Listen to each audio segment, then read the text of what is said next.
Solving systems of equations by substitution. So first of all, what is a system? So if you remember, a system is just two or more equations or inequalities that work together to solve a problem. So the solution to a system is a coordinate point. So before we move on, let's remember that a coordinate point is written as x comma y. So the solution is the coordinate point that will make both equations true. So really what we're looking for is we're looking for the values of x and y that satisfy both equations. When plugged back in, which variables will make both equations true? So solving by substitution is one way to solve. So your general steps are as follows. Find the isolated variable. If there isn't already one variable by itself, then we're going to have to solve either equation for x or y. So if we look at example 1, it already has x equals 2. So it already has a variable that is isolated. X is already alone. So then we move on to step 2. Substitute this expression into either equation and then solve for the remaining variable. So I'm going to take this x equals 2 and I'm going to plug it in where x is. So we're going to have 3 times x is now equal to negative 2. So I'm going to put that instead of x minus 2y equals negative 18. This I can solve because I only have a single y. So distribute, so this makes negative 6 minus 2y equals negative 18. Add 6 to both sides, solving for y. Negative 2y equals negative 12. Divide by negative 2, and we end up with y equals 6. So that means the solution to this, well, I already have x from the very beginning, so negative 2, comma, and then my y value that I just found of 6. So the coordinate point negative 2, 6 is what makes both of these equations true.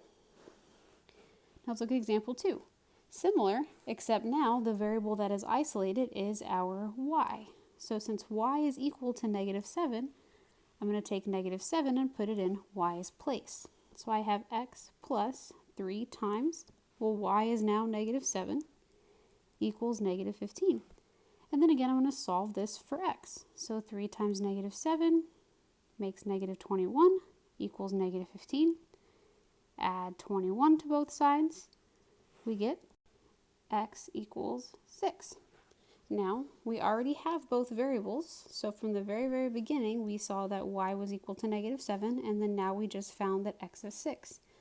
So when you write your solution, it's always the x and then the y, because that's how you write a coordinate point in alphabetical order. Example 3. So y equals x plus 9, 3x plus 8y equals negative 5. So I do have a variable isolated. So if we notice, y is all by itself. Now yes, it's not equal to just a plain old number, but y is isolated.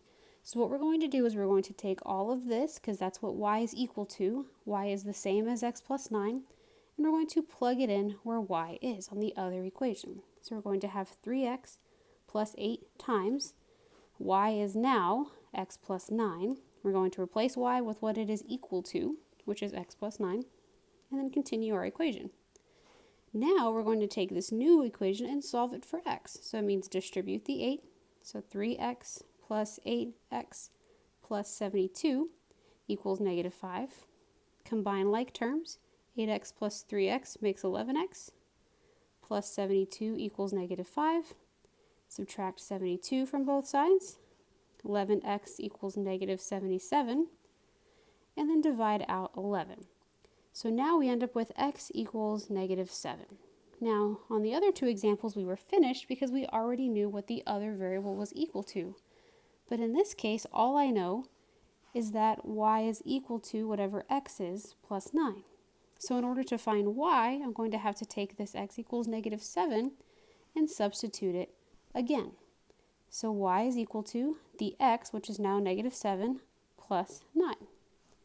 Well, negative 7 plus 9 makes 2, so there's my y value. So now my coordinate, negative 7, comma 2, is my final solution. Now let's look at a little more complicated example. So for example 4, we have 2x minus 6y equals 12, and x plus 4y equals 7. So we don't have any variable that is isolated, so what that means is you're going to have to manipulate one of these equations to get a variable alone. So let's think about how we're going to have to solve these equations. Let's look at this bottom equation, for example. If I wanted to get y alone on the bottom, I would have to move this x by subtracting, which is pretty easy, but then I would have to divide by this 4, and that's going to give me a fraction because 7 and 4 are not divisible. But look at x. If I want to get x alone, all I'm going to have to do is move this 4y by subtracting because there's a 1 in front of this x. So when you have to manipulate, find the variable with a 1 or a negative 1 as its coefficient and solve for that. So I'm going to come to the side and I'm going to solve this bottom equation for x, which means I'm going to have to subtract 4y from both sides. So x equals negative 4y plus 7.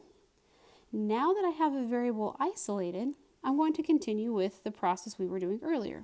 So I'm going to take what x is equal to, and in that top equation, replace it with x. Can't use the bottom equation because, well, the bottom equation and this are the same thing. So we can't use the bottom one. So we're going to have on the top 2 times, well, x is now negative 4y plus 7 minus 6y equals 12. Now that we have an equation that is all in y's, we're going to solve it for y. So 2 times negative 4y makes negative 8y. 2 times 7 makes 14. Minus 6y equals 12. Combine your two y's together. So negative 8y minus 6y makes negative 14y.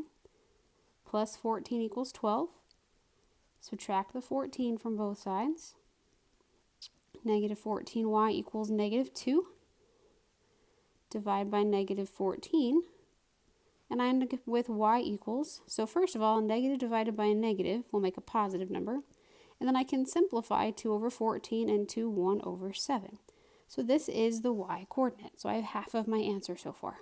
I still need to find x. So if we look, we did something at the very beginning that's useful. We already solved for x.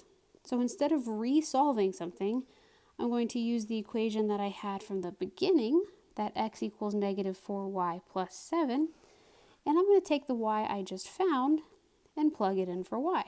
So we have x equals negative 4 times y is 1 over 7 plus 7.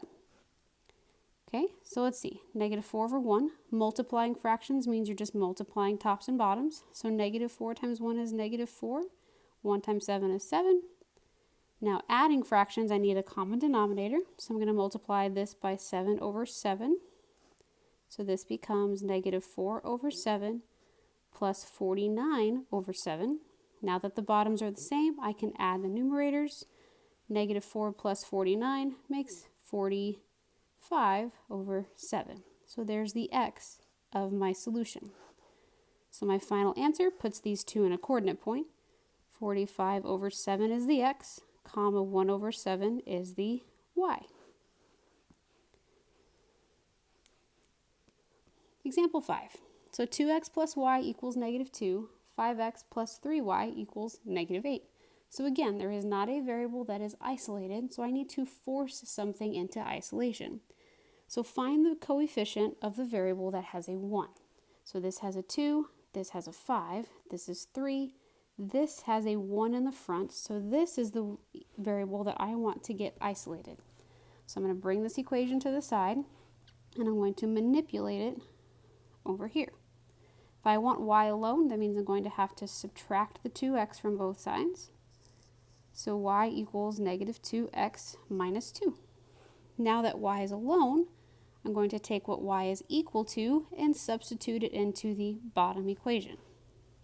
So the bottom equation is 5x plus 3 times y is now negative 2x minus 2 equals negative 8. And then we're going to solve this for x. So we'll distribute out the 3.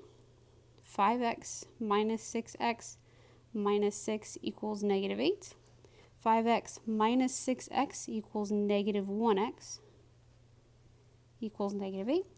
Add 6 to both sides. Negative x equals negative 2. And then divide out the negative 1, and you end up with x equals 2. So there's the x value. Now again, just similar to the last example, we already went and solved for y. So what we're going to do is we're going to take that equation that we had from earlier, y equals negative 2x minus 2, and and we're going to take our x value and plug it in there. So y equals negative 2 times, well, x is now a 2, minus 2, that's a lot of 2's, and then solve. So y equals negative 4 minus 2, negative 4 minus 2 makes negative 6. So your final solution is the x comma the y, 2 comma negative 6.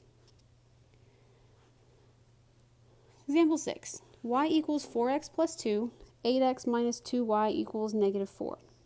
So when we solve this, I see that I already have a y isolated. So I'm going to take whatever the y is equal to and plug it into that other equation. So we get 8x minus 2 times, well, y is now 4x plus 2 equals negative 4. I'm going to solve this new equation for x. So distribute out the negative 2. 8x minus 4 equals negative 4. Combine up like terms. 8x minus 8x is 0x minus 4 minus 4. So let's pause here for a minute. X can be any number, but if I do 0 times anything, well, that's always going to be a 0 no matter what. So it doesn't really matter what x is for this one. Well, that's weird. 0 minus 4 makes negative 4 equals negative 4. So when you have something like this and all of your variables do what we say cancel, they don't disappear. What happened was they made a 0. Look and see what you have left over. I see that I have negative 4 equals negative 4. And ask yourself, is that true or false? Well, negative 4 does equal negative 4, so that means this is a true statement. So when you end up with a true statement, you have what we call infinitely many solutions. Any number that you substitute in for x will work. It will always give you a true statement.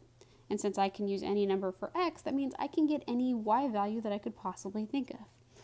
So when we have all of our variables canceling out and leaving a true statement, we have what we call infinitely many solutions.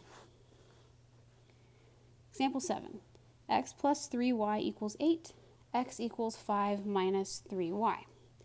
So I see that I have x isolated, so x is the same as 5 minus 3y, so I'm going to take 5 minus 3y and substitute it in the top part for x. So instead of writing x, we're going to write 5 minus 3y. Then we have plus 3y equals 8. Now there's really a 1 in front of this parenthesis, and 1 times anything is the same. So this is just 5 minus 3y plus 3y equals 8. Add your like terms together, I get 0y. And again, 0 times any number will always be a 0. And then 5 plus 0 is just 5. So in this case, again, we had all variables cancel. But again, they didn't just disappear, they added up to be a 0. But now look at what we have left over this time. 5 equals negative 8, well, that's false. 5 is not the same as 8.